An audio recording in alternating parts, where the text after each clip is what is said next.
দর্শক, বাংলাদেশের জাতীয় নির্বাচন আসন্ন। তফসিল ঘোষণা হয়ে গেছে এবং ইতোমধ্যে প্রায় সবকটি রাজনৈতিক দল তাদের নির্বাচনী প্রার্থী চূড়ান্ত করে ফেলেছে।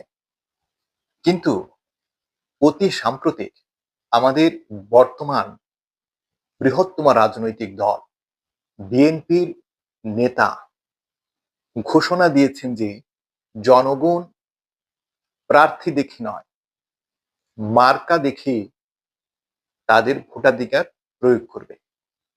চিন্তা করুন তো, একটি দলের রাজনৈতিক নেতারা বা সেই দলের নির্বাচনী প্রার্থীরা চারিত্রিক দিক থেকে অথবা নির্বাচনী প্রার্থী হিসেবে গুণাবলীর দিক থেকে কতটুকু দেউলিয়া হলে পারে সেই দলের নেতা জনগণকে আহ্বান করতে পারেন প্রার্থী দেখে নয়, মার্কা দেখে ভোট দেওয়ার জন্য।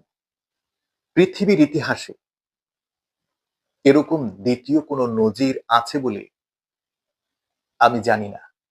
তাহলে নির্বাচনের আগে প্রার্থী বাছাইয়ের এত আয়োজনই বা কেন?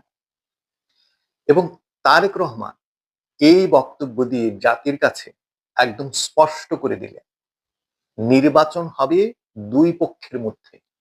এক পক্ষে থাকবে প্রার্থীরা এবং অন্য পক্ষে থাকবে মার্কা।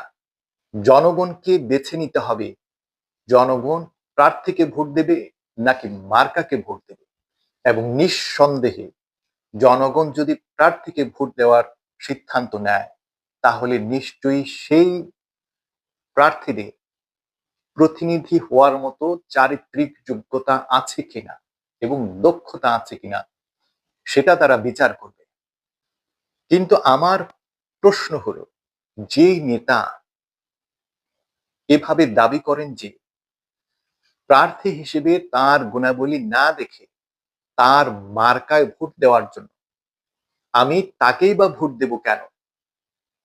আমি তো তাকে ভোট দেব না।